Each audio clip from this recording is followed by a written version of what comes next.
खान का ऐलान, पीडीएम हो गई परेशान। असेंबलियों की तहलील के फैसले ने ओपोजिशन में हलचल मचा दी। सूरत हाल से कैसे निपटा जाए, ओपोजिशन रहनुमाओं की दौड़ें लग गईं। आसिफ जरदारी मदद मांगने के लिए चौधरी शुजात हुसैन के घर पहुंच गए। नवाज शरीफ और मौलाना फजल रहमान के दरमियान भी राब्ते हुए। फरूक हबीब कहते हैं इनको शिकस्त नजर आ रही है, इसलिए ये लोग भाग रहे हैं। इस वक्त 65% अवाम चाहते हैं कि मुल्क में नए इंतखाबात हों। ये सिर्फ इस वजह से भाग रहे हैं, इनको अपनी शिकस्त वाज़ेह नजर आ रही है और हमने बहुत सोच समझ के एक आईनी सोल्यूशन दिया है।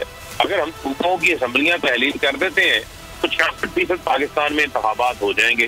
तारीख में पहली बार इमरान खान, आसिफ अली जरदारी, शहबाज शरीफ, मरियम नवाज, मौलाना फजल रहमान और बिलावल भुट्टो सब एक साथ चलता रहे हैं सिर्फ बोल पर। सबसे ज्यादा व्यूज और सबसे ज्यादा रेटिंग के साथ बोल आज भी रहा नंबर 1 पर। सब्सक्राइब करें और बेल दबाएं ताकि कोई खबर रह न जाए।